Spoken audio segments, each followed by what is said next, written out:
siguiendo con este tono con el que tengo yo en la voz hoy, que es inter, multi o transdisciplinar, ahora nos corresponde la mesa que aborda las implicaciones visuales y cognitivas. Quisiera agradecer tanto a la asociación como al hospital la invitación de estar hoy aquí, que es un honor por muchos motivos. Pero también por algo más, ¿no? Alguien hablaba antes en un principio del mérito de estar en un sábado, ningún mérito. Rebeca y yo estamos trabajando todos los sábados desde la mañana hasta la noche, parando una hora para comer solamente a 400 kilómetros de Madrid, con lo cual es un viaje nocturno incluso, o sea que es un placer y gracias por la liberación. Para nosotros es un día hoy de descanso, así que muchas gracias. Damos paso ahora en esta perspectiva que sigue siendo multidisciplinar al doctor Javier Manuel Saceda para hablarnos justamente del ámbito de la neurocirugía. Buenos días. En primer lugar, dar las gracias a Paloma y a la asociación por la invitación para hablar sobre este tema. Las anomalías vasculares en la malformación del sistema nervioso central, pues de primeras obviamente asustan. Así es, familiar, un hijo tuyo. Es un grupo muy heterogéneo, muy difícil de clasificar muchas veces si es un tipo u otro, con la consiguiente repercusión de saber qué va a pasar, cuál va a ser la evolución natural. Por suerte, son entidades poco frecuentes. Todo esto, lógicamente, complica aún más cuando surge una anomalía vascular en un paciente con una enfermedad poco frecuente o minoritaria. He intentado hacer un resumen muy general, porque el manejo, la decisión y los tratamientos quirúrgicos o no quirúrgicos son muy complejos. Y os voy a hablar brevemente un poco de la anatomía y función del sistema nervioso, una serie de conceptos generales que muchos de vosotros habréis vivido en la consulta, habréis escuchado, y luego los tipos de malformaciones, los grupos que hay y los tratamientos posibles.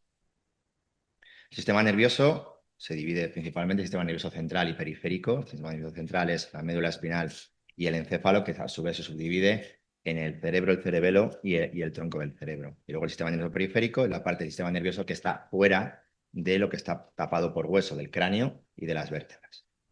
Y parte del sistema nervioso periférico es el sistema nervioso autónomo. El sistema nervioso autónomo, luego veremos, es el que tiene funciones tan importantes como el latido del corazón o la respiración. Está la estructura, el sistema nervioso central, cerebro, cerebelo y la médula espinal. El componente, básicamente, tenemos las neuronas, que todos conocéis, y el sistema de sostén de estas neuronas, que se llaman células gliales. Como os he mencionado, el sistema nervioso periférico es todas las estructuras de nervios cuando salen o bien de la columna vertebral o son los pares craneales, que se van a distribuir por todas las estructuras de la cabeza, y el sistema nervioso autonómico, que tiene dos partes, el simpático y parasimpático. Uno y otro son prácticamente antagonistas, y lo mencionado, pues tienen funciones: respiración, ritmo cardíaco, vaciamiento de la vejiga, funcionamiento intestinal. El cerebro tiene muchísimas funciones y a nivel anatómico, pues bueno, se subdivide pues, principalmente en estos cuatro lóbulos: el frontal, el parietal, el temporal y el occipital. El tronco del cerebro, e insisto, aquí residen los núcleos de los nervios que salen, que son los pares craneales que se van a distribuir por toda la cabeza. Los ganglios de la base son estructuras, como veis en la imagen, son núcleos neuronales que tienen groseramente muchas funciones también, pero básicamente es el inicio y programación del movimiento. El cerebelo, que es la estructura que está en la parte de lo que llamamos fosa posterior, funciones muy importantes en el equilibrio y coordinación de movimientos voluntarios, y también tiene mucha implicación en el desarrollo cognitivo de los pacientes pediátricos. Las meninges es la envoltura que tiene el sistema nervioso. Básicamente son tres: dura madre, aracnoides y pia madre, tanto dentro del cráneo como alrededor de la médula en la columna. Los vasos, pues como cualquier órgano, tiene arterias y tiene venas. Las arterias cerebrales básicamente vienen de las dos arterias carótidas y de las dos arterias vertebrales, y se subdividen a su vez, se ramifican en arteria cerebral anterior, media y posterior. La sangre es muy importante y siempre pensamos, lógicamente, que tiene que llegar, pero también tiene que salir. Muchas veces se nos olvida, y el sistema venoso, que es por donde desagua el cerebro, es a través de estos senos venosos. Son sistemas que poco a poco van recogiendo sangre, van haciendo un sumidero y tienen que desaguar a través de estos senos venosos y a través de las yugulares. Se ha mencionado en alguna charla el sistema ventricular. El sistema ventricular es una cavidad que tenemos todos dentro del cerebro, que tiene esta forma, como una C. Hay varios ventrículos, son como varias habitaciones que están comunicados uno con otro a través de un único espacio, un único conducto. Y cada sistema ventricular, cada parte del sistema ventricular tiene una producción propia de algo que es fundamental, que es el líquido cefalorraquídeo. El líquido cefalorraquídeo, que es donde está flotando el cerebro y la médula, se produce en el interior del cerebro, en este sistema ventricular. Funciones cerebrales, lógicamente muchísimas funciones, movilidad y sensibilidad de las cuatro extremidades, a nivel del vista, oído, olfato, gusto y tacto, el lenguaje, una función fundamental. Dentro de todo el cerebro, todo es funcional. Cuando planificamos una operación, hablamos de áreas elocuentes. Las elocuentes son las zonas que tienen una función primordial y por encima de todo está la función del lenguaje. Muchas veces pensamos en la superficie del cerebro, pero igual de importante es la conectividad. Estos fascículos que veis, el cerebro, la plasticidad, todo es la comunicación que hay entre una neurona y otra. Eso es fundamental porque yo puedo cuidar mucho la superficie del cerebro, que es donde está el cuerpo de la neurona, pero es igual de importante cuidar la conectividad de diferentes partes del cerebro y la comunicación del cerebro con la médula. Que aquí lo veis, las vías motoras, que si sabéis, la parte izquierda del cerebro controla el hemicuerpo contralateral, tanto en la movilidad como en la sensibilidad. Estas son las vías, según bajan por la médula, y cómo se van distribuyendo en los brazos y en las piernas. Y esta foto también la he puesto porque a veces, no sé si habréis escuchado la palabra supratentorial, infratentorial, fosa posterior, pero bueno, hace referencia a esto. Esta estructura que existe, que tenemos todos, se llama tienda del cerebelo y divide la parte donde está metida el cerebro y la parte donde está el tronco del cerebro y el cerebelo, que es lo que se llama fosa posterior o espacio infratentorial. Entonces, ¿qué es un infarto cerebral? Un infarto cerebral, pues como pasa en cualquier órgano, cuando se interrumpe no llega el oxígeno suficiente de sangre a las células que lo necesitan. Generalmente, como he dicho al principio, se piensa en arteria y efectivamente es así, pero también puede haber infartos por problemas de desagüe venoso. ¿Qué ocurre? Pues al final las células cerebrales son muy sensibles a la falta de oxígeno, en 3-5 minutos se produce la muerte neuronal. Los tipos de infarto, el más habitual es el isquémico, es decir, que un coágulo o un trombo que se forma dentro del vaso o viene un émbolo y tapa el vaso, impide que llegue sangre. Eso se llama isquémico, es decir, no llega sangre. Pero también se puede producir un infarto aunque llegue mucha sangre, como pasa en las hemorragias. Es menos frecuente y es el prototipo de debut o como puede dar la cara una anomalía vascular del sistema nervioso. La hemorragia cerebral, pues lo dicho, es una rotura de una arteria dentro del cerebro, pero también una vena puede dar una hemorragia. Al final es la sangre que se extravasa al tejido cerebral. Este, obviamente, va a hacer un daño neuronal directo porque no llega el oxígeno, pero también, ahora veremos después, ese coágulo, ese volumen de sangre que no debería estar ahí, va a generar un aumento en la presión intracraneal. Esto es una imagen real de un paciente. Como veis, esto blanco es la sangre, se produce un hematoma. Entonces se produce una inflamación global del cerebro, aumenta mucho la presión y esto requiere una intervención quirúrgica. Como veis, esto ya no es posoperatorio inmediato, pero veis cómo después de la operación pues, se ha resuelto bastante bien. Hidrocefalia. La hidrocefalia, básicamente, este líquido que hemos hablado que se produce dentro del sistema ventricular, tiene que haber un equilibrio entre lo que se produce y lo que se absorbe. En el momento que hay un desequilibrio, se llama hidrocefalia. Hay muchos tipos, muchas clasificaciones y es un mundo dentro de la neurocirugía pediátrica, pero básicamente es esto. Y como hay más líquido, pues como pasaba antes con el hematoma, el aumento de volumen, en este caso por líquido cefalorraquídeo, lo que va a generar es un aumento de presión intracraneal. Este líquido, como he dicho, tiene que circular y absorberse y la causa puede ser, ¿por qué se acumula? Pues porque se produzca mucho, que eso es muy raro. Eso ocurre en algunos pacientes, en algunos tumores muy específicos, porque el líquido no circula bien, es decir, hay un tapón, hay una obstrucción en algún punto, que esto es muy frecuente, o porque no se absorbe adecuadamente. Eso suele ocurrir en una infección o en una hemorragia.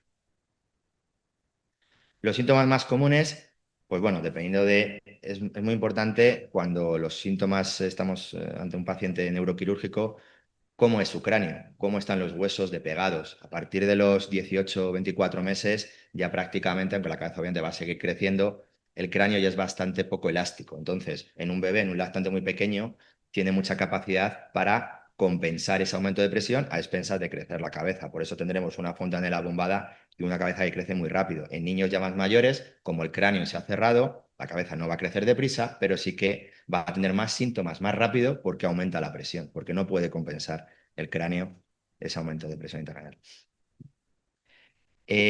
Todo lo que hay dentro, obviamente sufre porque al final estamos aumentando como una olla a presión, todo está sufriendo mucha presión, no llega bien sangre, no desahoga bien la sangre, pero principalmente lo que sufre es el sistema visual. Entonces, este aumento de presión intracraneal, lo he dicho, dentro del cráneo pues tenemos cerebro, tenemos sangre y tenemos líquido. Si aumenta uno, tiene que disminuir alguno de los otros. Y tiene cierta capacidad, es decir, el cerebro no se encoge, eso no, y es el 80% aproximadamente lo que hay dentro del cráneo. Lo que puede moldearse un poquito temporalmente es el LCR, el líquido cefalorraquídeo, y algo puntualmente la sangre. Los síntomas son globales, es decir, la hipertensión intracraneal, sea por una hidrocefalia, sea por un hematoma, sea por un tumor, por una malformación que es grande, que per se tiene mucho volumen, es muy similar. Claro, puede aparecer de forma larvada, muy lentamente, o de forma muy brusca, dependiendo de la patología que tengamos. Generalmente, en una hemorragia es algo muy brusco y muy agudo que el paciente neurológicamente se deteriora en minutos, se pone muy malo y se puede morir. Dolores de cabeza, uy, perdón.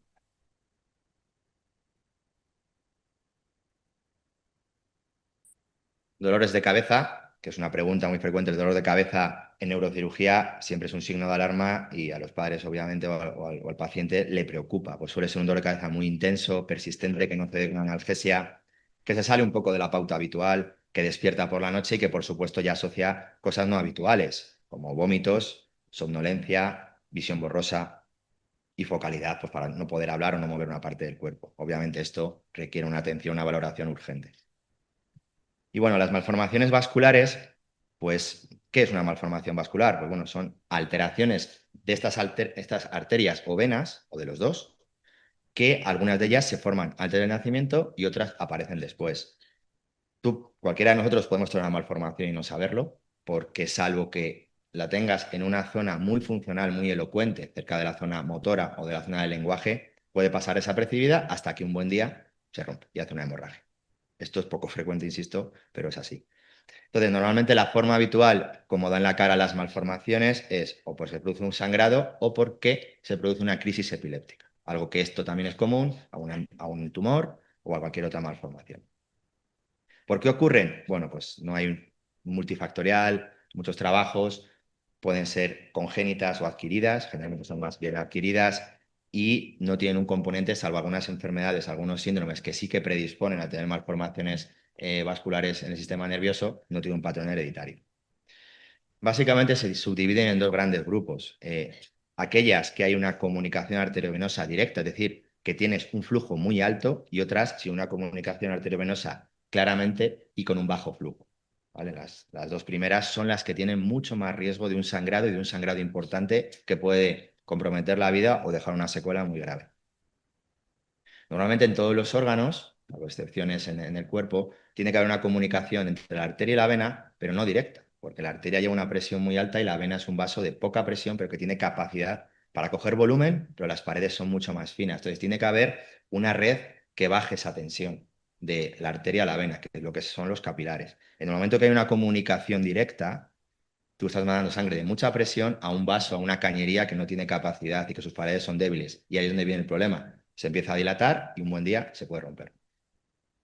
Entonces, la malformación arteriovenosa, que es un subtipo de alto flujo de los que tratamos, es frecuente dentro de las malformaciones globales, de todas las malformaciones vasculares cerebrales. Lo que hay aquí en medio, lo que llamamos un nidus. Esta maraña de vasos no son capilares como tienen que ser y hace esta fístula arteriovenosa. Aquí tenéis de nuevo la imagen, como las arterias a través de este nidus, que no tienen esa red de caída de presión, están dilatando, que aquí en el dibujo lo esquematiza muy bien, el sistema venoso, veis cómo se va dilatando, veis cómo se va dilatando y esto puede dar problemas si se rompe o porque el vaso crece tanto que puede comprimir esa zona del cerebro. La fístula arteriovenosa es parecido, es decir, es una comunicación sin este nidus entre la arteria y la vena. Tiene la particularidad que suelen ocurrir en la parte baja, en la transición, como os mostré antes, de la tienda del cerebro, lo que divide donde está el cerebro con el cerebelo. Pero vamos, la filosofía es la misma, es comunicación arteria-vena de alta presión y puede producir una hemorragia. Estos tres que vamos a ver ahora, el cavernoma, que es el más frecuente, básicamente es un conglomerado de vasos que reciben sangre de baja presión. Puede haber sangrados puntuales dentro, como gota a gota, pero no es una hemorragia grande como esa que hemos visto. Esto no es excepcional que produzca un hematoma y te pueda comprometer la vida por una hipertensión intracraneal aguda. A diferencia de las malformaciones que hemos visto antes, suele dar la cara en forma de crisis. Ambos pueden hacer las dos cosas, pero típicamente la forma de diagnosticar los cavernomas suele ser con un paciente que tiene una crisis o porque de repente empieza a perder fuerza en un brazo o una mano por la localización del cavernoma. Esto es una imagen de una resonancia, típicamente se llama imagen en palomita de maíz, lo veis aquí. Y ya las dos últimas, que son frecuentes, son habituales hallazgos radiológicos incidentales muchas veces, porque ahora se hacen muchas resonancias más que hace 20 años. Y bueno, estas malformaciones no hay que tratarlas y tienen un riesgo muy bajo de sangrado espontáneo. Se llaman en cabeza de medusa una de ellas por la forma que tiene. ¿Qué síntomas? Pues bueno, volvemos a lo mismo. Síntomas focalidad neurológica, es decir, dependiendo de tengas el hematoma o la malformación que te comprima esa parte del cerebro que tiene una función específica, o lo que es común a todos, el aumento de presión, dolor de cabeza súbito, una convulsión, focalidad, pérdida de conocimiento, pues obviamente esto se cataloga un poco como el código ictus y tienes que ir urgentemente al hospital. Las herramientas que tenemos para diagnosticar pues son las herramientas habituales del escáner craneal y la resonancia y pruebas específicas para ver vasos, tanto en formato angio-TC, que es el escáner para ver vasos, o la angioresonancia, que es la resonancia para ver vasos. Y luego están las técnicas que son de cateterismo invasivas, que a través de la arteria femoral, igual que se hace el cateterismo del corazón, se hace el cerebro, se pone un contraste y esas son las pruebas, o lógicamente no valen para pruebas de control, hay que seleccionarlas muy bien porque son invasivas y son mucho más peligrosas que una resonancia o una angioresonancia. Aquí tenéis una imagen de un escáner y aquí abajo este árbol, esta reconstrucción, es la imagen que da un angio-TC. Como veis, estas son las ramificaciones de las arterias cerebral anterior y cerebral media y aquí veis el nido que hemos hablado antes de una malformación vascular que ha dado la cara con un hematoma. Y esto es una arteriografía. Se pone contraste y se dibuja muy bien y es la prueba obligatoria, salvo en estos pacientes, claro, es una urgencia quirúrgica vital. Lo ideal para diagnosticarlo es hacer TAC, hacer resonancia y, por supuesto, antes de hacer una cirugía de este tipo, si se puede y el paciente lo permite por el estado clínico, hacer una arteriografía cerebral. El tratamiento, hay tres pilares que son complementarios. Se pueden utilizar los tres o a veces no se puede utilizar ninguno. La embolización, estas técnicas de cateterismo, igual que pones contraste para dibujar la arteria, hay técnicas para sellar estas comunicaciones anómalas, porque al final tú lo que quieres es que no entre demasiada sangre a un vaso que aunque sea normal y funcional se puede romper. La cirugía es abrir, localizar y extirpar esta malformación o la radioterapia en forma de radiocirugía dando una radiación que tiene un problema, principalmente no se pueden tratar todo este tipo de malformaciones y son para lesiones pequeñas, localizadas y que tienen un flujo bajo. Y además tarda un tiempo en actuar, porque la radiación tú la administras y hasta que el vaso se cierra pueden pasar 2 o 3 años. No es tan directo como una cirugía o una embolización. Y hay algunas de ellas que no requieren tratamiento, o bien porque son muy complejas, o bien porque el riesgo que nosotros podemos clasificar, que ya os he dicho al principio que es complicado, pues requieren solamente seguimiento médico con prueba de imagen. El seguimiento, pues bueno, los controles con los especialistas pertinentes. ¿Qué puede mi hijo no puede hacer o qué puedo yo teniendo esto? Pues no hay una evidencia científica de qué se puede y no se puede, sentido común y en general, pues bueno, controlar lo que se puede, como la tensión arterial y no hacer el loco y cosas que se puedan evitar. Yo muchas veces los castillos hinchables, tirarse de cabeza a la piscina, pues si se puede evitar mejor. Y para concluir, pues bueno, son patologías poco frecuentes, pueden ser muy graves, con secuelas neurológicas o que comprometan la vida, pero bueno, no hay que dramatizar y generalmente no suele ocurrir. Es importante los controles médicos, las pruebas de imagen, reconocer los signos de alarma y tampoco alarmarse en exceso, porque la cefalea y el vómito es algo muy común en los niños, sobre todo. Evitar actividades que puedan aumentar el sangrado y por supuesto, es una cosa que decimos todos, pero es que es cierto, si ya de por sí estas patologías son poco frecuentes y difícil de decidir exactamente qué hacer, en el contexto de síndromes o enfermedades poco habituales, más aún. Entonces, con un diagnóstico, un seguimiento y un tratamiento, que existen tratamientos cada vez más avanzados, y no solo en la parte de la cirugía, sino sobre todo, a mi modo de ver, la cirugía hemos mejorado a nivel técnico con los microscopios, pero sobre todo a nivel de radiología intervencionista y la radioterapia ha avanzado mucho más en los últimos 10 años. Conocer esto y estar tranquilo.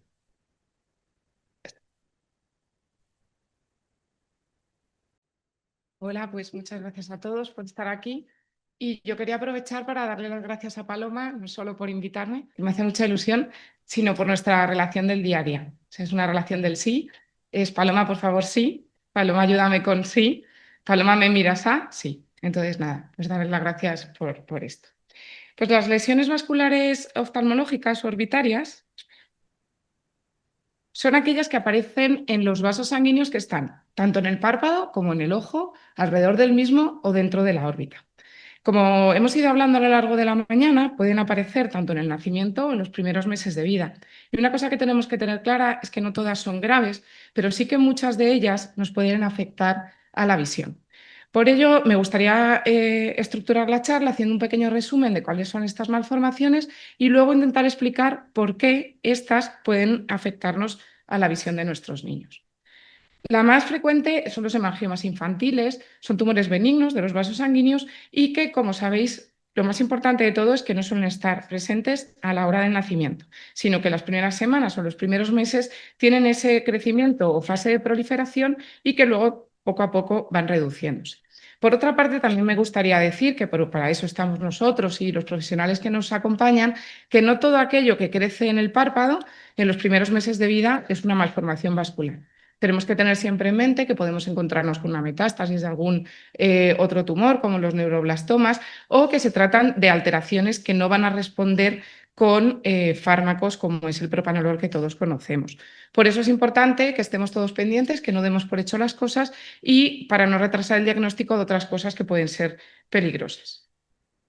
Las malformaciones venosas, antes hemangiomas cavernosos, como veis aquí en el diagrama, son que las venas se dilatan, son venas anormales, son mucho más grandes y que por tanto retienen sangre y que aumentan con esfuerzo o con llantos, con maniobras de Valsalva. Normalmente el paciente, como lo nota, es con una sensación de pesadez, es un niño, no te lo va a describir, pero sí que podemos ver que el ojo está proptótico, eso quiere decir que el ojo está más adelantado. Otras veces nos encontramos con estas alteraciones en pruebas de imagen que hemos realizado por otras patologías y vemos cómo en el interior de la órbita pues las tenemos localizadas y nos pueden comprimir o provocar problemas de visión. En cuanto al tratamiento, como en todas estas lesiones, a veces solo hay que observarlas, las puedes esclerosar, se tratan con láser o en ocasiones tenemos que requerir a su extirpación quirúrgica para liberar la órbita. Quizá las malformaciones linfáticas son las que más miedo nos pueden dar como oftalmólogos. ¿Por qué? Porque ocupan espacio y crecen de forma brusca. Tiene un aspecto como gelatinoso o esponjoso y lo que claramente nos preocupa es cuando el paciente te llama por teléfono o acude porque es su primer brote con un ojo proptótico de forma aguda, se hincha de repente, se produce un gran sangrado con dolor, cambios palpebrales y con pérdida de visión. En principio, el manejo va a ser distinto si está provocado en el momento agudo, o sea, cuando estamos teniendo el sangrado, o cuando tenemos que planificar a largo plazo qué es lo que tenemos que hacer con esta malformación para mantener o por lo menos limitar la alteración tanto cosmética como funcional.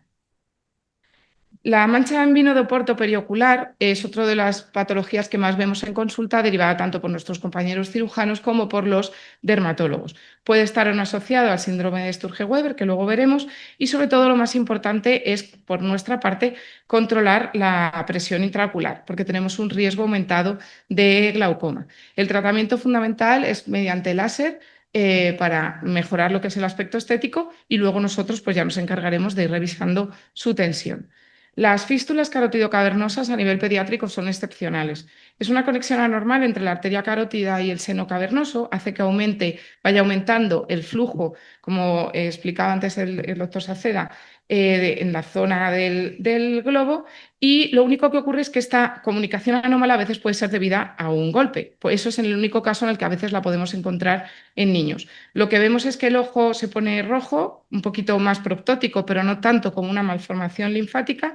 Puede el paciente referirnos que él está oyendo ese soplo, ese ruidito, como ese shun de la vascularización y vemos fundamentalmente esa imagen en cabeza de medusa de los vasos dilatados. Puede aparecer visión borrosa o incluso, si se afectan los músculos oculares, una visión doble. Con resonancias, angiografías o angioresonancias podemos encontrar esta fístula y embolizarla para sellar esa comunicación anómala. El pronóstico es bueno y aquí, más que nada, aunque sea algo que vemos más en adultos, lo he querido poner para ver cómo lo podemos diferenciar de la malformación linfática que tanto nos preocupa a nivel orbitario.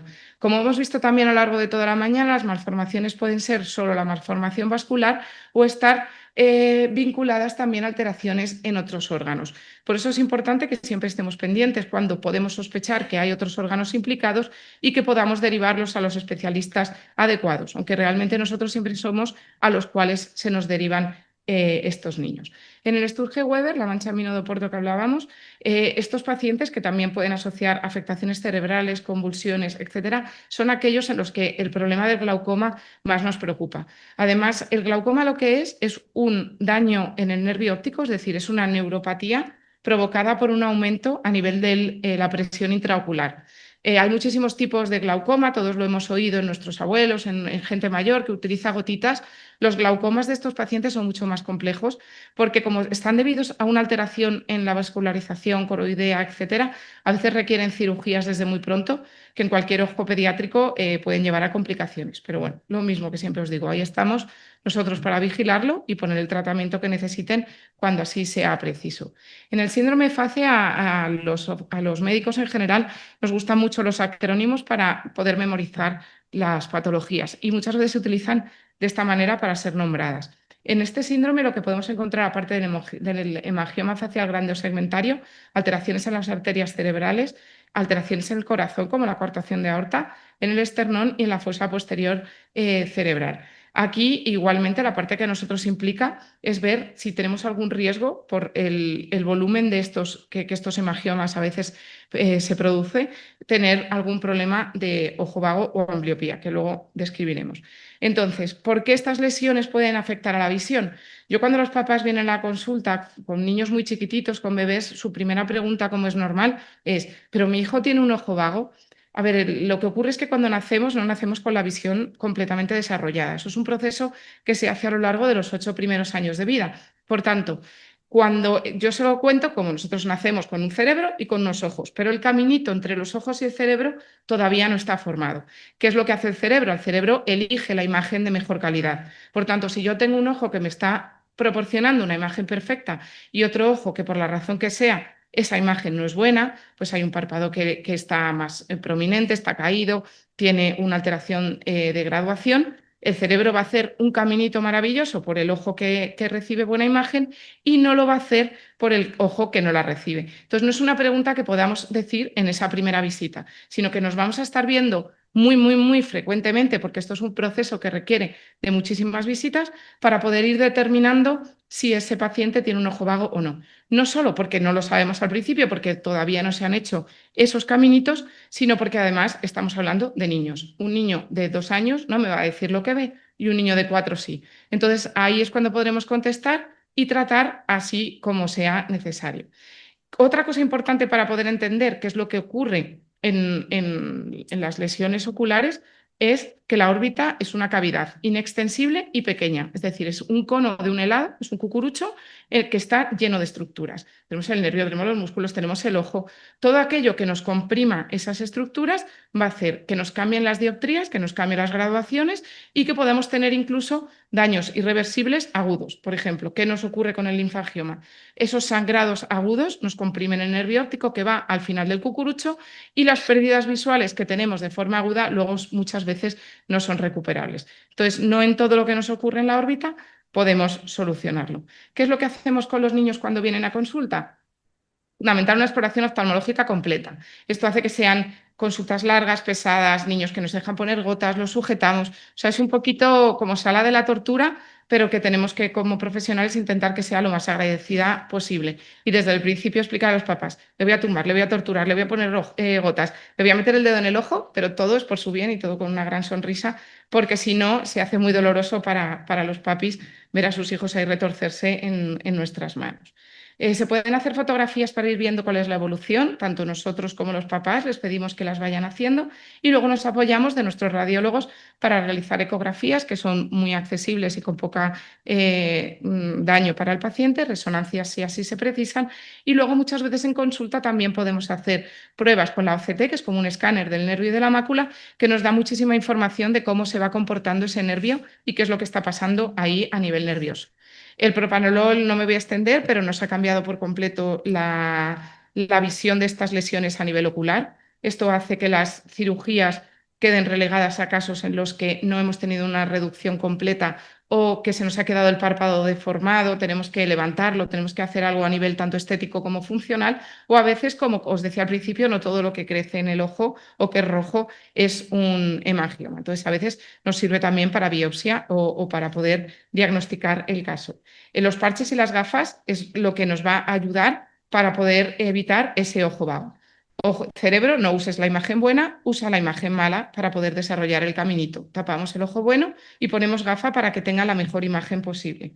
En cuanto a qué podemos esperar de la cirugía, tenemos un problema y una virtud en los ojos, tenemos dos. Entonces, lo que más nos afea es la simetría. Por tanto, no vamos a poder conseguir muchas veces la simetría completa. También gestionar las experiencias, o sea, las expectativas de los papás es muy importante para poder explicar luego resultados. Entonces, si yo tengo un párpado deformado, tengo un párpado que he tenido que intervenir varias veces, probablemente no sea igual que el otro, pero lo que queremos buscar fundamentalmente es que el ojo se desarrolle lo mejor posible y la visión sea simétrica para tener una buena visión binocular. Por tanto, es un proceso que es gradual, que es lento, que es meses y años de revisiones. Tienen que venir muchas veces, muchos pacientes de fuera. Por eso también un poco lo que hablábamos esta mañana, implicar a los profesionales de otras provincias para que a lo mejor nosotros solo les veamos una o dos veces al año y todos esos controles de parche, de ambliopía, de ojo vago se puedan realizar en sus lugares de origen, porque a veces son visitas que tienen que ser a lo mejor cada mes o cada 2 meses. Por tanto, son lesiones que a nivel ocular muchas veces no ponen en riesgo la vida del paciente. Tenemos que entre todos proteger el desarrollo visual, que pueden ir cambiando a lo largo del crecimiento, algo que nos puede parecer terrible cuando son chiquititos, al final podemos con ello y lo podemos controlar. Que siempre que notemos que el párpado tapa parcialmente o totalmente el ojo, que aumenta rápidamente el tamaño de la lesión, que hay una hinchazón repentina o incluso que el niño empieza a entrecerrar un ojo porque le estorba, se cansa, gira la cabeza, hace movimientos raros con el cuello, tienen que ser evaluados oftalmológicamente porque a veces la forma que ellos tienen de explicar que no están viendo bien por uno de los ojos. Si hay dolor, si el ojo está proptótico, salido, desplazado, si ya el niño empieza a explicar que ve borroso o que se tropieza o en el colegio los profesores nos dicen algo, o que tenemos claramente en lesiones vasculares más peligrosas que pueden tener sangrado, cualquiera de estas cosas, por favor que sean evaluados rápidamente. Debe preocuparnos que nos interfiera la visión, que haya una asimetría marcada, que tengamos un dolor, una inflamación súbita y luego, sobre todo, la falta de seguimiento médico regular. Cuidado con eso, con los pacientes que mandamos a sus provincias y tardan en venir, es nuestra responsabilidad decirles, vale, vosotros vais a venir en un año, pero no dejéis de acudir a vuestros oftalmólogos o incluso a los optometristas. No todo el mundo tiene acceso a un oftalmólogo, pero todo el mundo tiene acceso a una óptica, unos más o menos implicados en el cuidado pediátrico, pero siempre hay alguna manera de ir vigilando la visión del paciente, aunque no sea viniendo a nuestros centros. Tranquilos con los cambios lentos, progresivos a lo largo de años y meses. Dar esperanzas, dar cariño y explicar que esto va a ser muy largo, pero no tiene por qué ser doloroso. Que una lesión grande y fea no tiene por qué afectar a veces a la función visual, que tenemos que estar siempre encima, que poquito a poco con los tratamientos, no ser muy agresivos al principio, tenemos tiempo para reaccionar en algunas de estas lesiones, salvo en los cambios bruscos, y sobre todo, muchas veces no curamos la lesión, pero sí controlar y preservar la función oftalmológica, que es lo que más nos interesa. Muchas gracias.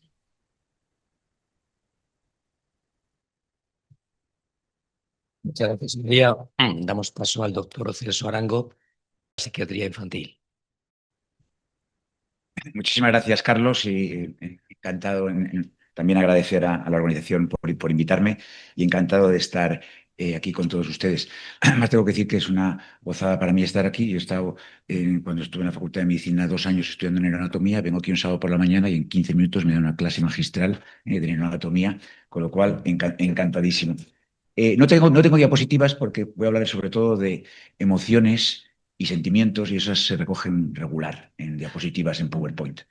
Y lo que tengo que decirles es fundamentalmente dos cosas. Una relacionada específicamente, ¿no?, con el tema que estamos hablando, y otra probablemente incluso más importante, más general y global, que tiene que ver con el ser distinto en el mundo y cómo se vive eso desde dentro y cómo reacciona ante eso la sociedad. En lo específico, decir que pues, nos han dicho, ¿no?, que el cerebro es parte del sistema nervioso central. eh, Cualquier alteración del cerebro temprana produce o puede producir trastornos de neurodesarrollo. Es un cerebro que no se desarrolla de forma esperada, de forma típica, lo hace de forma atípica. Y eso acaba produciendo, en muchos casos, algunos de los que nosotros llamamos trastornos del neurodesarrollo. Y trastornos del neurodesarrollo que vemos con estas patologías frecuentes son algunos que no siempre se diagnostican y no siempre se diagnostican bien. Y por eso yo creo que es fundamental una buena evaluación desde el punto de vista de neuropsicológico, psiquiátrico. Vemos no infrecuentemente trastornos del espectro autista, y cuando hablo de espectro eso siempre es algo muy amplio. Y en general todo lo que les voy a decir es muy heterogéneo. Por ejemplo, otro trastorno de neurodesarrollo es la discapacidad intelectual, y aquí vemos casos muy afectados con cocientes intelectuales 20, 30, 40 o no, o 100 o por encima incluso de la media, ¿no? Estoy hablando en términos globales. Y estos trastornos del neurodesarrollo engloban, como decía, el trastorno del espectro del autismo, la discapacidad intelectual, el trastorno por déficit de atención e hiperactividad, que es también muy frecuente, problemas de lectoescritura, dislexia, acalculia, problemas en la comunicación verbal, etcétera, etcétera. Lo importante es que para todas estas patologías existen tratamientos que son eficaces y que se pueden, en muchas de estas patologías, algunas curar y otras tratar y mejorar. Pero una máxima importantísima es que debe hacerse lo antes posible, y que cualquier intervención de estas va a tener un resultado muchísimo mayor cuanto antes se aplique. Eso fundamentalmente tiene que ver con la plasticidad cerebral. Nos han explicado aquí, ¿no?, ese cerebro dentro del sistema nervioso central. Todos los niños, todos, tienen un perímetro cefálico proporcionalmente mucho mayor que el resto del cuerpo, que lo que tenemos los adultos. Todos. ¿Por qué? Porque el cerebro es el órgano del cuerpo que antes se desarrolla, y nuestro cráneo no crece si el cerebro no empuja, y el cerebro deja de empujar porque deja de crecer alrededor de los 8 o 9 años. Y luego el resto del cuerpo sigue desarrollándose y seguimos creciendo, ¿no? Y la mayor parte de la actividad del desarrollo cerebral, de la migración, la sinaptogénesis, de la poda, etcétera, etcétera, sucede o intraútero o en los primeros años de vida. Eh, Tengo que decirles que la mala noticia es que todos ustedes llevan perdiendo sustancia gris desde que tienen 7 o 8 años. Lo que pasa es que lo compensan con otras cosas.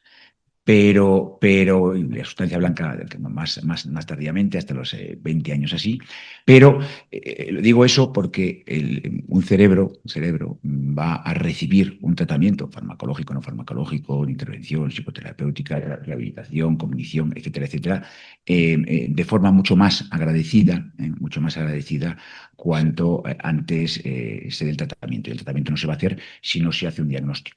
Y lo digo porque llevo muchos años trabajando en unidades de diagnóstico complejo, como el autismo y otros trastornos del neurodesarrollo, y les puedo decir que hay un enorme retraso entre la aparición de los síntomas iniciales y el diagnóstico y luego el tratamiento. Y eso es un tiempo precioso, precioso que no deberíamos perder, ¿no? Y por tanto, esa recomendación para estas patologías que son más específicas para que esa detección se haga de forma temprana.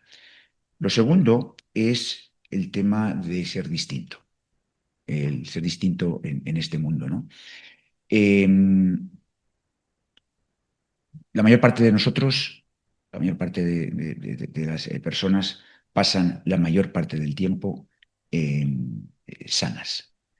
Y cuando enfermamos, cuando nos rompemos una pierna, cuando tenemos una infección, fiebre, etcétera, etcétera, nos damos cuenta de lo mal que se vive cuando se está enfermo, y nos acordamos de lo que no nos acordamos todos los días, que es de lo fácil que es la vida para los que son sanos y no tienen una enfermedad.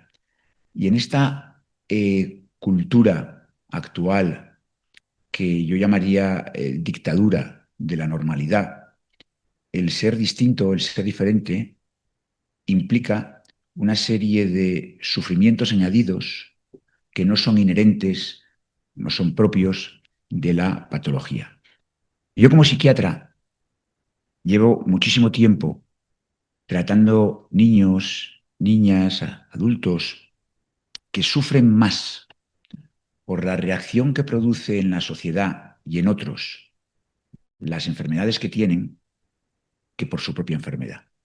Y tiene todavía un mayor impacto y puede tener en un niño el bullying, el que le discriminen, el que le aparten, el que se rían de él en público, que muchos de los síntomas y signos y discapacidades y problemas funcionales de los que hemos oído hablar aquí, ¿no? Y eso tiene mucho que ver con esa calidad de vida interna.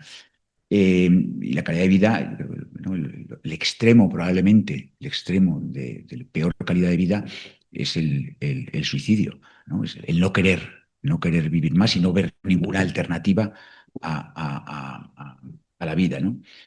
Y yo les puedo asegurar que todo esto tiene que ver con una... La vida, ¿no?, tiene mucho que ver con la gestión de las expectativas. Y ahí es fundamental que como padres, como, ¿no?, familiares, ayudemos a las personas que tienen algún tipo de complicación, patología, enfermedad, trastorno, etcétera, etcétera, a gestionar bien sus expectativas y a gestionar también nosotros nuestras propias expectativas, ¿no? Y a darnos cuenta que la felicidad, la calidad de vida, es bastante independiente de muchas de estas enfermedades, disfunciones, problemas osteomusculares, etcétera, etcétera, que tienen estos niños y el nivel de funcionamiento. Yo puedo tener la expectativa de ser premio Nobel, o puedo tener la expectativa de ser multimillonario, o puedo tener la expectativa de no hacerme pis por el día, o puedo tener la expectativa de llegar algún día a hablar o llegar algún día a caminar, ¿no? Y ese ajuste de expectativas desde la familia y ajuste de expectativas del paciente es fundamental. ¿Quién tiene más riesgo de suicidarse? ¿Un multimillonario que tiene 1.000 millones y pierde el 95% en bolsa? ¿O una persona que recorre todos los días en África 100 kilómetros para encontrar agua y poder sobrevivir y dársela a sus hijos? No tenga duda alguna. El primero, sin duda. Yo tengo 3 hijos. El de medio, que tiene ahora 18 años, Carlitos, tiene una discapacidad intelectual muy grave, severa, con distintas patologías, y un CI no superior a 40. Y los otros 2 son grandísimos estudiantes y ahora ya un gran profesional. Tengo clarísimo que de mis 3 hijos, el que tiene menos riesgo, y estoy convencido de que nunca se va a suicidar, es Carlitos. Seguro, seguro. Tiene las expectativas bien marcadas y sabe a lo que puede aspirar, ¿no? Y digo todo esto porque hay otros aspectos muy importantes de la vida de estas personas que tienen que ver con algo fundamental para nosotros como padres y para nosotros como familiares. Porque qué queremos de nuestros hijos? Que sean felices. ¿Qué queremos? O sea, podemos hablar muchísimas cosas. Fundamentalmente, que sean felices, que no sufran, ¿no? De una forma o de otra. Y el sufrimiento es físico y, desde luego, en estos casos, el sufrimiento es muchas veces psíquico. Y por esos aspectos que quizás no se les da de la suficiente importancia o relevancia, deben ser, ¿no? Yo creo que fundamentales y prioritarios, capitales, diría yo. El año pasado publicamos en una revista que se llama JAMA un artículo en el cual estudiamos más de 300.000 niños y niñas escolarizados en la Comunidad de Madrid. Aquellos que fueron percibidos como distintos o diferentes tenían 7 veces más posibilidades de sufrir acoso escolar que los que no eran identificados como distintos o diferentes.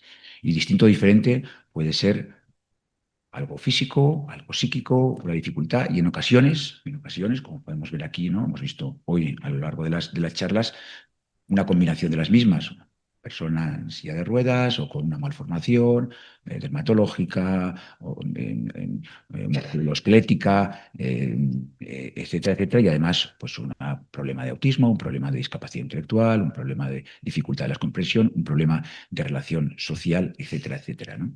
Y ese acoso escolar, ese bullying, esa discriminación, a veces muy, muy, muy visible, ¿no? Palizas, risas, vídeos, etcétera, etcétera, y otras veces no tanto, mucho más sutil, es el niño que en el patio y en el recreo se queda solo. Yo tengo pacientes que cuando suena la campana del recreo, que dura 20 minutos, corren hacia el baño, se encierran y pasan allí encerrados los 20 minutos del recreo, y cuando vuelve a sonar la campana abren y se vuelven para clase.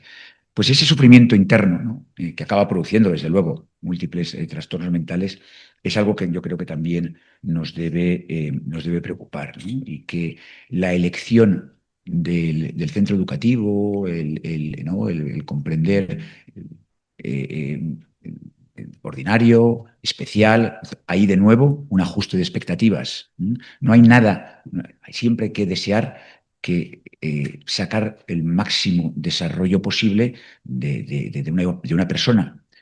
El poner el estrés de alcanzar algo que uno no puede es algo que es injusto y que produce daño.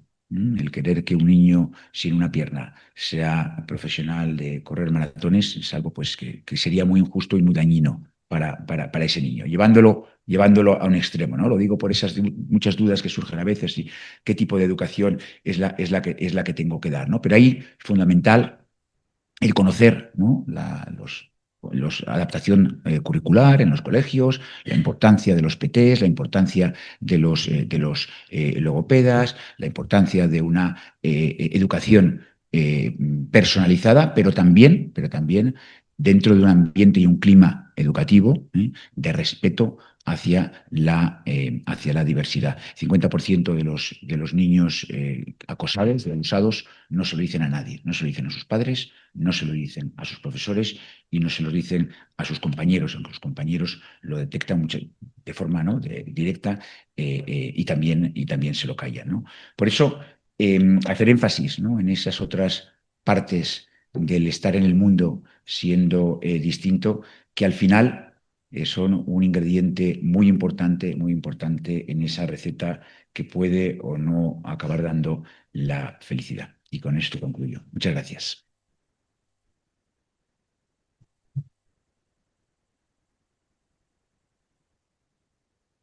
Tiene la palabra Rebeca Lombraña, psicóloga, la perspectiva de la psicología. Buenos días. Lo primero, dar las gracias a la asociación, al hospital y sobre todo a las familias por habernos abierto las puertas de sus casas. Voy a hablar sobre el proyecto que realizamos con algunos pacientes de de la asociación, dentro de los procesos cognitivos destacan por lo sofisticadas que son las funciones ejecutivas. Estas funciones están detrás del proceso de humanización dentro de lo que es la filogenia, y a nivel ontogenético son también las últimas en desarrollarse. Dependen de la maduración, de la mielinización del córtex prefrontal, y esto ocurre más o menos en la tercera década de la vida de las personas. Estas funciones están integradas por todo lo relativo a la regulación cognitiva, la regulación emocional y la regulación conductual. El córtex prefrontal lleva a cabo conexiones multimodales con zonas primarias y secundarias del cerebro y reelaboran toda la información que reciben. Por ello, las funciones ejecutivas son capacidades superiores que influyen directamente en la adaptación y la autonomía de la persona, y también por la sofisticación que tienen, también le dan una fragilidad, una vulnerabilidad mayor. Dentro del proyecto que realizamos pasamos una evaluación extensa, también por la heterogeneidad de la enfermedad, pues no todos los pacientes pasaron por las mismas pruebas. Lo que sí que hicimos fue, estas fueron las que pasaron, digamos, todos los participantes, porque eran las que realizaban los PAPIs, ¿vale? Entre ellas está el SENA. El SENA evalúa problemas conductuales y emocionales del niño a través pues de los ojos de las familias. El BRIEF-2 es una prueba que mide directamente función ejecutiva. El Barón es un inventario que, a través de la inteligencia emocional, lo que mide son las habilidades personales a nivel social y emocional, pero de una forma autoinformada. El CECAD es un cuestionario que, pues, para niños y adolescentes también es autoinformado, mide los niveles de ansiedad y depresión, pero es un poco más amplio, también mide otro tipo de características como pueden ser la inutilidad, la irritabilidad que sienten, problemas de pensamiento o incluso síntomas psicofisiológicos. Otras pruebas que utilizamos, el STAIC, que mide directamente lo que sería la ansiedad de los participantes, pero en su versión estado y en su versión rasgo. Es decir, cómo se sienten en el momento en el que están realizando la prueba y lo que sería la ansiedad con la que ellos vienen ya de base. Como también nos interesaba, pues hacer una evaluación un poco más exhaustiva y pues ver un poco todas las características de los participantes, algunos de ellos en función de su capacidad, también les pasamos el TFV, que es un test de fluidez verbal, y los que podían participar de ello, los que tenían capacidad para pasar esta prueba, utilizamos Aula de Explora. Esta prueba es una prueba que utiliza unas gafas de realidad virtual, genera un ambiente dentro de una clase y mide todo esto. Vale. Mide función ejecutiva pura y dura, ¿vale? Atención, velocidad de procesamiento, los canales de atención que utiliza la persona, auditivo o visual, la vigilancia, la actividad motora que tiene la persona y luego el control inhibitorio. En la parte de arriba de esas 6 tarjetitas, pues ahí se puede ver una gráfica en la que ve dónde la persona está poniendo su foco de atención. Como veis, hay una mancha bastante alargada hacia los lados. El cuadrado de dentro, el verde, sería el estímulo diana, donde aparece el estímulo diana y donde tiene que responder la persona, donde tiene que verlo, perdón. Y el cuadrado naranja sería donde deja de prestar atención, donde deja de ver el estímulo diana.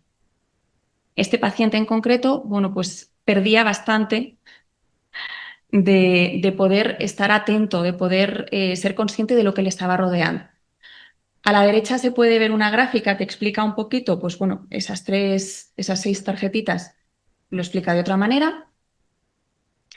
Da mucha información sobre los fallos que comete la persona, tanto por omisión como por comisión, la vigilancia, el tiempo de reacción y la parte de abajo, esta de aquí, de la tarjeta, podemos ver ese busto nos muestra dónde ha estado mirando la persona durante el tiempo que ha durado la prueba. Tiene unos sensores, la gafa, que es capaz de detectar dónde ha estado fijando la vista. Entonces, bueno, pues ahí se puede observar, como vemos en la gráfica de arriba, bueno, pues que la persona ha estado muy atenta a todo lo que había a su alrededor y no tanto al estímulo diana. He de decir que la prueba dura unos 18 minutos para niños hasta 16 años. A partir de esa edad es un poquito más larga, la prueba sería distinta, pero para los niños son 18 minutos con 2 pruebas distintas. En cada una de ellas el estímulo diana es diferente, se le pide una cosa u otra, el niño tiene que aprender a adaptarse a esa petición. Una de las pruebas es bastante aburrida, que claro, lo que se trata es de poder detectar cuando el niño se aburre, por ejemplo, dentro de un aula, si es capaz de seguir una clase, si se aburre, bueno, cómo es su foco atencional durante ese tiempo. Y luego, cuánto se mueve dentro de la clase, porque eso también es importante. La fase inicial de evaluación, bueno, se realizó con las pruebas anteriores y algunas otras en las que también se medía, bueno, la parte de la autoestima o la tolerancia a la frustración. Intentamos, bueno, pues conocer personalmente a todos los participantes y a las familias que estaban implicadas para poder trabajar, bueno, pues todas esas cosas: autoestima, relaciones sociales, el acceso al léxico, funciones ejecutivas. De entre ellas, sobre todo, lo que más se trabajó fue la atención, la memoria de trabajo, flexibilidad cognitiva, resolución de problemas, planificación y organización. Los resultados, a pesar de que solamente fueron 10 horas lo que estuvimos con nuestros niños, bueno, pues hubo una mejora de la comprensión de las dinámicas de las actividades, una ampliación de la memoria de trabajo. Para ello utilizamos el span de dígitos directos, inversos y en orden. Potenciación del acceso al léxico. Al final eran mucho más rápidos a la hora de buscar esas respuestas que se le pedían. Optimización del autoconcepto. Importante. Se habla mucho de autoestima, pero a veces se pierde lo que es el autoconcepto. Una visión realista de lo que yo soy es muy importante, porque así yo conozco mis puntos fuertes y mis puntos débiles y puedo trabajar ambos. Si solamente nos centramos en lo que yo siento sobre mí, pues a veces pierdo realmente lo que es la realidad de lo que me rodea, ¿no? Yo me puedo querer mucho, pero si no soy consciente de realmente lo que soy, pues puedo tener un problema de cara al futuro. También hubo un descenso significativo de los niveles de ansiedad en casi todos los pacientes y una mejora en el reconocimiento de las emociones. Y muchas gracias. Esto fue el proyecto.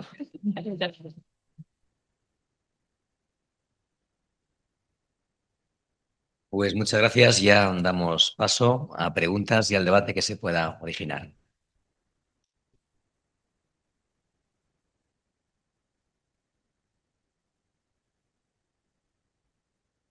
Hola, buenas. Bueno, lo mío es una pregunta y un poco propuesta. Explico un poco. A nuestro niño le ven, entre otros muchos profesionales, desde salud mental del Gregorio Marañón, por alteraciones de conducta. Bueno, muchas veces hemos hablado con otras familias que nuestros peques tienen pues, conductas muy parecidas que nos preocupan. Y bueno, es verdad que hay otras familias, por ejemplo, que no lo hemos hablado, que no han sido nunca valorados a nivel de salud mental. Entonces, yo estaba recordando un poco lo que me dijo la presidenta de la Asociación 22K, Ada, que me dijo que en su caso, desde La Paz, desde Genética de La Paz, que creo que no está Lara, se hacía una canalización a la unidad de salud mental y genética del Hospital Gregorio Marañón de los niños que ellos veían que, bueno, pues que podía ser necesario que hubiese una valoración por parte de psiquiatría. Entonces, la pregunta es, en nuestro caso, con nuestra enfermedad, ¿podría ser posible encontrar esa canalización pues, para que haya un equipo que sea el que vea a estos peques y tenga además una visión más global de lo que les puede estar ocurriendo a algunos de nuestros niños? Gracias. Si te refieres a que eso sea, que se lleve aquí a cabo en La Paz. Si eso sería posible, porque creo que esa canalización no existe ahora mismo. Sí, a ver, pues sí, posible, lo digo porque, claro, yo tengo la suerte de que he estado 25 años ¿no? de jefe de servicio de psiquiatría del Gregorio Marañón y ahora estoy aquí en La Paz, con lo cual conozco Sí, te referías al síndrome 2211, al de George, al síndrome locardiofacial, que igual que otros trastornos genéticos, desde el Instituto de Genética de aquí de La Paz, se derivan a distintas especialidades. Cuando esa es la especialidad es la psiquiatría infantil o la psicología, por falta de recursos de La Paz, se deriva al programa de genética y salud mental del Gregorio Marañón. Con lo cual, cualquier persona, niño o niña, con una patología genética conocida, en ese caso, puede derivarse a este programa de genética y salud mental del Gregorio Marañón, cualquiera. No hace falta que sea Prader-Willi, 22q11 o Angelman, cualquiera, que tenga una alteración genética conocida. Y adelanto que a partir del segundo trimestre, principios del segundo trimestre del año 26, ese programa de genética y salud mental se trasladará del Gregorio Marañón aquí a La Paz, con lo cual la derivación va a ser más directa.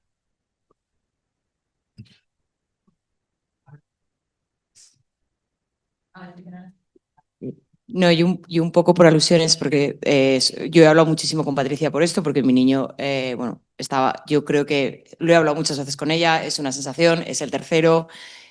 ¿Cómo hacemos esa derivación? O sea, porque es ir a la pediatra y explicarle nuestra historia, porque es verdad que yo cuando planteo esto, ya sea en el colegio, ya sea a la pediatra, bueno, pues a Jorge le ven bien y no derivan a ningún sitio, porque en principio, pues bueno, entonces no sé muy bien, simplemente por el hecho de la... Es verdad que él sí que tiene el diagnóstico genético, entonces no sé si simplemente aludiendo a eso podemos intentar solicitar esa derivación o no, o cómo se haría. Sí, habitualmente se hace desde los servicios de genética, como el más, ¿no?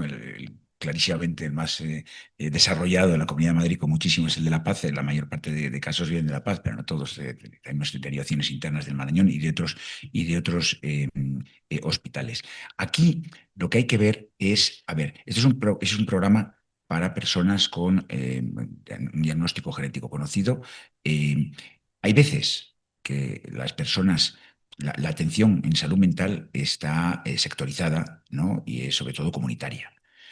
Y el acceso a los recursos de trabajo social, del barrio, del distrito, del ayuntamiento, etcétera, etcétera, muchas veces es mejor hacerlo desde los centros de salud mental de la propia zona, que están integrados y están más relacionados con todo lo que rodea a donde vive esa persona. Cuando es ya muy, muy, muy especializado por la complejidad del caso, etcétera, etcétera, entonces ya tiene más sentido el que se vean en un hospital, no en un centro de salud mental y por unos profesionales muy especializados en ese tipo, ¿no? de problemas, ¿no? Debidos en este caso, ¿no? Una condición genética u otros programas específicos. En el Marañón hay también un programa para diagnóstico complejo de TEA, cuando los neuropediatras de la Comunidad de Madrid o los psiquiatras infantiles no son capaces de llegar a un diagnóstico de TEA, pues lo mandan a esos superespecialistas, ¿no? Entonces, hay que ver caso a caso. Es decir, hay algunos casos que van a estar mejor en este programa y otros que van a estar mejor en los centros de salud mental de zona. Y eso va a depender mucho para tratar, no lo sé, una enuresis, para tratar un cuadro de ansiedad, para tratar en algunas ocasiones un problema conductual. Muchas veces se puede hacer perfectamente desde el centro de salud mental de zona. ¿No? O sea que habría que evaluar caso a caso. Vale, gracias.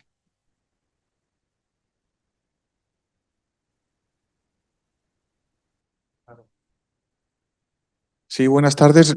Felicidades a todos por vuestras exposiciones en cada especialidad vuestra.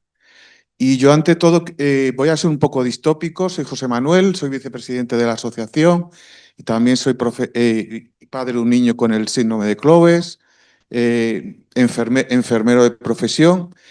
Y antes de la pregunta técnica, disculparme que voy a ser distópico y acrónico. Y ante todo, quería aprovechar el lugar, y ya que le tengo pendiente al doctor Arango y está pendiente de mí, porque siempre es un hombre ocupado y demás, yo le quería dar las gracias. Estoy en un momento personal de recomponerme y le quería dar las gracias como enfermero y como supervisor de enfermedades infecciosas que fui en la pandemia en el Gregorio Marañón, de que el mismo 6 de marzo del 2025 puso el personal que tenía a su disposición, personal de psicólogos y psiquiatras, lo puso en la primera línea de contención emocional de todo el personal que estábamos en aquel momento en enfermedades infecciosas, con los primeros casos de la pandemia. Y fue un recurso incalculable del beneficio emocional que tuvo para muchos y que con su buena visión, porque con todo lo que es y toda la catedrático y demás, es un hombre que está a pie de calle y supo leer en aquel momento lo que primero iban a necesitar los pacientes, pero sobre todo lo que primero iban a necesitar los profesionales para tener la capacidad, no solamente física y de conocimientos y emocional, de enfrentarse a aquello. Y estaré enormemente agradecido, porque lo vi, el mismo 6 de marzo.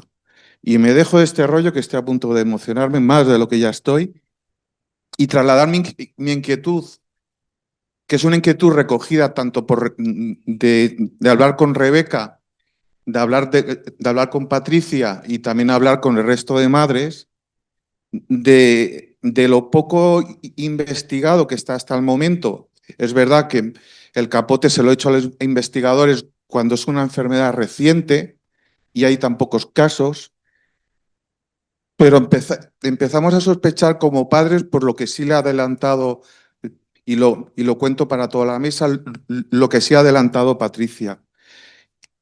Es decir, se sabe que hay autismo per se, es decir, individuos que tenemos autismo, síndrome de Asperger per se, y que no está asociado y a ningún trastorno genético, y también se sabe que hay autismo sindrómico, que se llama. Es decir, por ejemplo, la esclerosis tuberosa,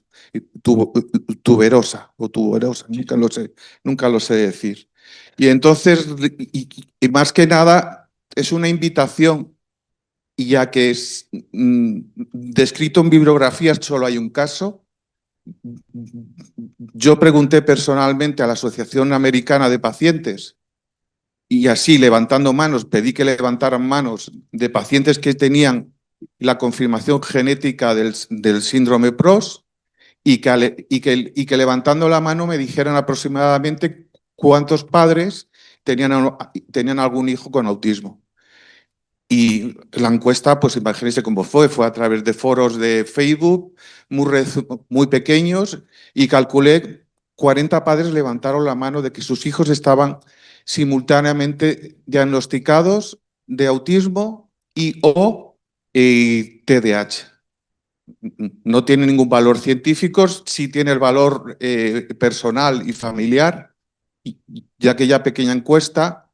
Y al igual que la doctora Triana y el doctor López Gutiérrez y el resto de especialistas, la doctora Campos, que no me quiero olvidar, lo que hace por el PROS también, no solo en el Marañón, sino a nivel nacional, el neurodesarrollo no está investigado. Es verdad que a su favor, o sea, en cuanto a lo que ha dicho el doctor Arango y también ha dicho Rebeca, o sea, no tiene por qué estar investigado cuando ya es un síndrome que puede llevar potencialmente un problema de neurodesarrollo. Pero claro, nosotros como asociación necesitamos incorporar nuestras guías, si está recomendado y con una base científica, que este tipo de síndrome. Entonces, bueno, mi mi solicitud como miembro de la Junta es eso. Ahora que se va a montar aquí la Mundial con el nuevo servicio infantil, psiquiátrico, porque sobre todo el respaldo que hay genético en este hospital es tremendo, y entonces ya la pieza que se añade, aparte de la cirugía y demás, o sea, este hospital, pues eso, yo no voy a venderlo, no soy el subgerente ni Pues ni el director de muchas enfermería. Entonces, bueno, pues aquí termino, que como gracias. veis tengo mucho carrete, como dice mi Sí. buena amiga Maribel. Sí, pero bueno, yo soy psiquiatra y estoy acostumbrado. A ver, varias cosas. Bueno, muchas gracias por el comentario, desde luego. Pero ese comentario sobre la importancia que tuvo durante la pandemia el cuidar a los que cuidaban, ¿no? El intentar que los médicos, las enfermeras, todo el personal sanitario en la época del peor de la pandemia no se viniera abajo, porque si ellos se venían abajo, luego eso iba a repercutir en una peor atención del resto de la población. Es algo que de forma indirecta, pero es fundamental para lo que estamos aquí hablando ahora. Hay que cuidar al cuidador. ¿Quién cuida al cuidador? O sea, la vida, cuando las cosas van bien, van bien. A mí pues, me preguntan muchas veces, ¿a qué colegio le lleva? Y yo, los niños que no tienen problemas, a cualquiera, en cualquiera van a ir bien, ¿no? Pero hay gente que llega a casa y se puede tumbar plácidamente en el sofá a ver la televisión. Hay gente que los fines de semana son absolutamente exclusivos para su ocio. Hay gente que en el verano pueden descansar, y otros que cuando no tienen que ir a trabajar tienen todavía una carga mayor en familiar, en casa, con un hijo, con enormes necesidades. Y cuidar a los que cuidan es fundamental, porque si los que cuidan se vienen abajo, se vienen también abajo las personas cuidadas. Pasa con todas las patologías, pero sobre todo con estas, ¿no? De gran discapacidad. Por eso es fundamental que nos cuidemos. Por eso es fundamental que nos cuidemos, por eso es fundamental la cuestión familiar, el descanso, los respiros terapéuticos, que las fundaciones tengan, ¿no?, la posibilidad de que nuestros hijos estén bien cuidados y bien tal, y nosotros nos podamos ir al cine o al teatro o distendirnos, ¿no?, para recargar pilas y luego hacerlo mejor, ¿no? Y eso es algo que muchas veces nos olvidamos, y no siempre es lo mejor es llegar hasta el límite, porque después del límite se explota, ¿no? Entonces yo creo que eso es un aspecto fundamental que es aplicable a los profesionales sanitarios y aplicable a los padres que tenemos hijos con grandes discapacidades de cualquier tipo. Y luego lo segundo, efectivamente, es decir, que la prevalencia de estas patologías, la prevalencia de trastornos del neurodesarrollo, por definición, en este caso sería un autismo sindrómico, son mucho más altas que en la población general. Por tanto, un despistaje cuando aparezcan síntomas de hitos evolutivos, ¿no?, de los síntomas, banderas rojas del autismo, debe ser obligatorio. Tenemos 3 cuestiones que nos plantean vía online, 2 específicas para campus de ponentes que están aquí, y a lo mejor igual de forma flexible seguimos directamente el orden de quien primero preguntó, si queréis. Una pregunta sencilla, directa, pero más genérica, ¿no? Dice eso, hola, gracias. Bien. ¿Qué perspectiva de investigación existen en nuevos medicamentos y la financiación? Esa fue de antes. Vale. Hidrocefalia. Caso, bebé de 6 años se le implanta por tener hidrocefalia una derivación peritoneal. En la actualidad tiene 23 años y en las pruebas clínicas el catéter está fuera de sitio, ya a la altura del cuello, desde hace 10 años. ¿Puede ocurrir que deje de necesitarla? Hombre, esto es frecuente. Habría que ver cuál es la causa por la que se puso en su momento, pero eso lo sabemos y pasa muy frecuentemente que la derivación ventrículo-peritoneal básicamente es un tubo que saca el líquido de la cabeza y lo mete en el peritoneo, y este tubo, según el paciente va creciendo, no es obligatoriamente cambiarlo, pero se puede romper. Y a veces se rompe y da síntomas de obstrucción y disfunción valvular, pero muchas veces no. Cuando ponemos una válvula, en ese momento le hace falta, pero sabemos que hay algunos pacientes que con el tiempo su organismo llega a un equilibrio de producción y reabsorción, y lo sabemos porque vemos un tubo que está roto y por definición el líquido no pasa por ahí, pero cuando lo diagnosticamos de forma incidental hay que hacer un protocolo que es hacer un estudio de fondo de ojo y hacer algún escáner y ver clínicamente, porque no sabemos cuándo se ha producido, pero si se supone que lleva 10 años con el cadete roto, es muy probable que la válvula no le haga falta.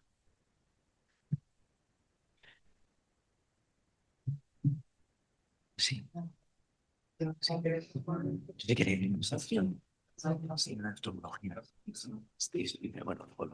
sí. Sí. Hola, buenos días.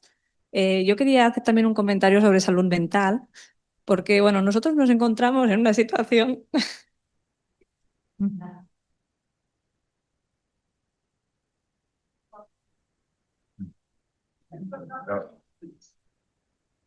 Lo normal sería lo contrario, ¿no?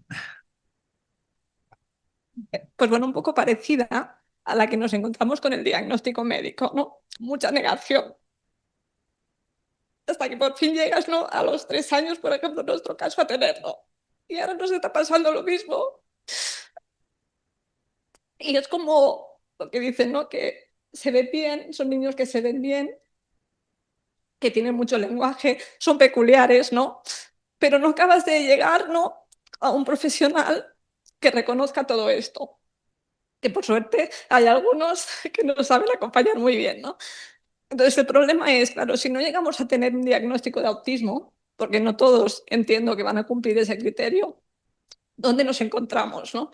Es decir, ¿qué podemos tener para demostrar que realmente hay algo? Porque tenemos problemas en el cole, tenemos problemas, ¿no? Y claro, estamos en un punto como muerto. No sé cómo decirlo, pero hasta que conseguimos, por ejemplo, nosotros hemos conseguido derivación a psiquiatría, que además, pero bueno, de aquella manera de, bueno, no sé si os valorarán. Entonces, claro, no hay estudios, no hay investigación, y es un poco nuestra palabra, ¿no? La que, bueno, y estamos en esa situación, ¿no?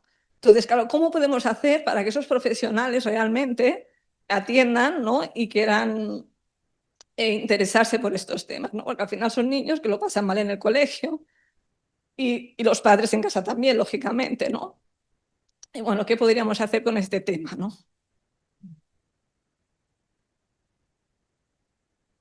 Bueno, yo decirte que desde nuestro trabajo, desde nuestra investigación, lo que necesitéis ya lo sabéis. Sí que es verdad que a veces hay un problema de comunicación entre todos los profesionales. Quiero decir que yo, por ejemplo, a nivel de psicología, yo no tengo contacto con pediatras, con psiquiatras, con neurólogos, ¿no? de los peques. Entonces sí que es verdad que puedes al final hacer un documento que facilite, que te lleven, que te atiendan.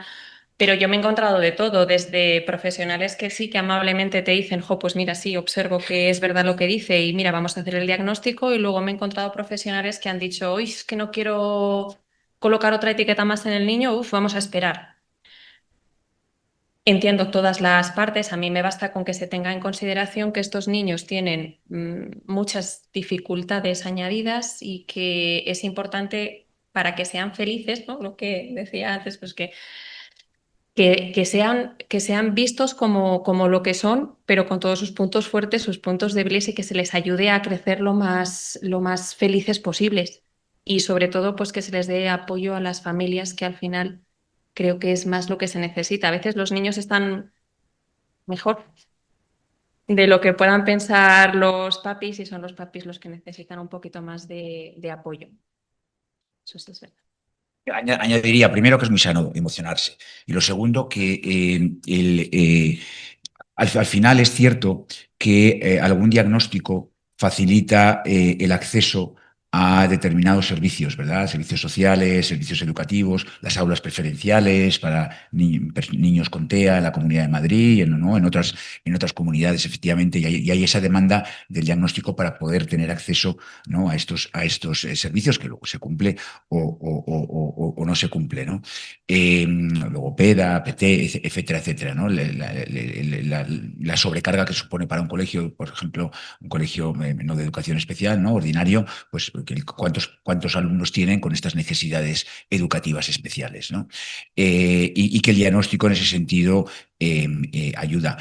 De todos modos, si usted tiene particularmente alguna dificultad para acceder a algún servicio, yo le dejo ahora mi contacto y ya haremos lo que esté en nuestra mano, ¿eh? Tenemos una pregunta para María también. ¿Hay algún estudio que relacione problemas de visión, como la miopía magna, 10 dioptrías, relacionado con el síndrome? Cuando solicitamos subvenciones por las gafas, nos pedían informe médico que vincule ambos aspectos y no sabemos qué decir. Gracias. Pues mira, precisamente el haber dejado la pregunta para el final hace que la podamos linkar a lo que estamos hablando ahora. O sea, aquí el problema es que cuando ponemos una etiqueta accedemos a ayudas que el niño las necesita, ¿no? Es verdad que cuando a ti te deriva un paciente cualquier pediatra, raro es el síndrome de cualquier especialidad que en su listado o en su prospecto no aparece alteraciones oculares. El ojo es un órgano muy complejo a nivel embriológico, entonces muchas enfermedades a nivel sistémico están asociadas con enfermedades oculares, porque es muy difícil hacer un ojito bien, ¿no? Entonces, ¿qué pasa? Que en todos los informes nosotros podríamos poner que eso es así y tampoco pasa nada. O sea, quiero decir, no, yo no sé el señor que nos pregunta esto de qué comunidad es. Eso es otro problema. Esto es un reino de taifas en el que cada comunidad paga unas cosas y otras no. O sea, tenemos comunidades que pagan absolutamente todo, en la que todo es muy sencillo, otras que nada, otras que un 50, ahora que sí en Madrid 100 euros por las gafas. Pero nosotros a nivel del informe nos puede costar mucho poner que es una relación directa. Yo tengo pacientes con, por ejemplo, síndromes de blefarofimosis, no pueden abrir los párpados y que con 3 años tienen 16 dioptrías de miopía. Ahí algo está pasando. O sea, seríamos tontos decir que no hay una relación. Si yo tengo una enfermedad del colágeno y tengo un miope magno, obviamente está relacionado. Un ojo miope es un ojo muy grande. Yo todas las facilidades que puedo dar las doy. Creo que ese dinero que hay para esas subvenciones pertenece al paciente y en la medida de lo que para nosotros es factible, yo lo hago. Yo siempre salen de la consulta con un informe completo de todas sus visitas, de todo, porque no quiero que se pierdan dinero en otras chuminadas y no en la ayuda de unas gafas, que al final es lo que el niño más precisa que cualquier otra cosa. Lo que pasa es que es difícil ponerle un nombre. O sea, no podemos decir, en este síndrome la miopía magna es uno, pero todo lo que se pueda poner, por lo menos por nuestra parte, está. Luego ya que a nivel estatal se haga de otra forma, pues eso se tardará y el problema es porque los recursos están muy mal repartidos.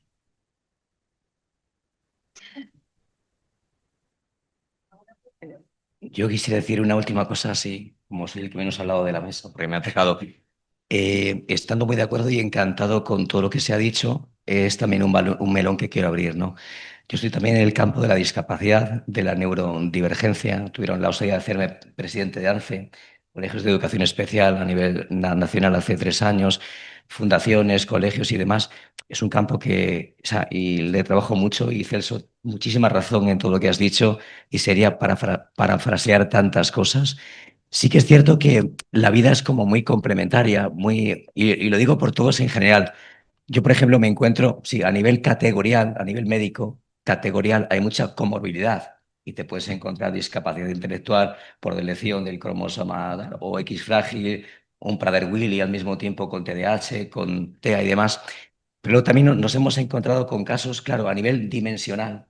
Descubres que hay epifenómenos o hay manifestaciones que a lo mejor son compatibles con un tipo de patología, pero que a lo mejor no es tampoco exhaustivamente la etiqueta que tenemos que dar. Quiero decir, por ejemplo, hay chicos, chicas con discapacidad con diagnóstico de TDAH y ya no es cuestión que lo tengan, sino que conlleva una medicación específica con todo lo que también eso implica, ¿no? Cuando la atención como tal es el proceso cognitivo básico que está afectado sí o sí en cualquier caso de discapacidad. Entonces creo que es un melón para abrir porque creo que hay dos perspectivas que son complementarias. En muchos casos sí hay que especificar, catalogar y dejar claro que hay comorbilidad, pero habrá que mirar a nivel dimensional cuántos casos a lo mejor nos encontramos con sintomatología compatible con muchas cosas y que tampoco deba exigir de forma rígida un diagnóstico cerrado con todo lo que eso conlleva a nivel de medicación.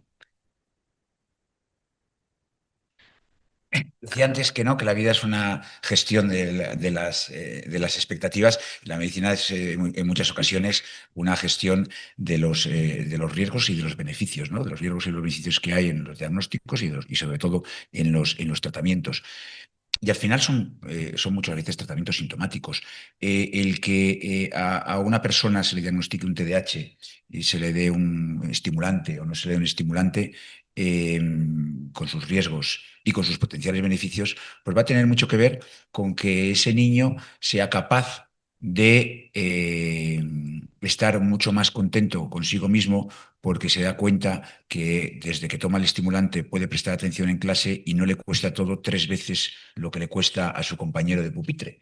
Y esa percepción subjetiva del estar más a gusto con uno mismo, al margen del mejor rendimiento académico, siempre deseable, sobre todo por los padres, pues va a marcar el que alguien se pueda beneficiar o no beneficiar de un tratamiento, pues como digo, una patología, un trastorno de neurodesarrollo que muchas veces está en la zona gris.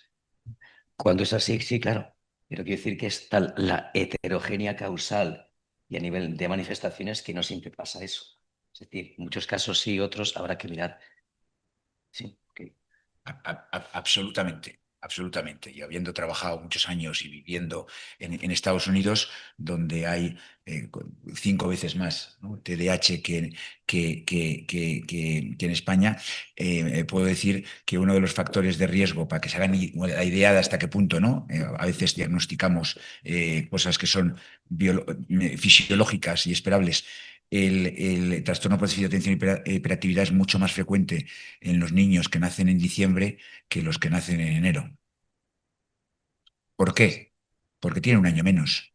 Y cuando tienen 4 o 5 años, se les exige lo mismo que a los que tienen un año menos que un año más. Y como no rinden, pues se les diagnostica de TDAH. Entonces, por ejemplo.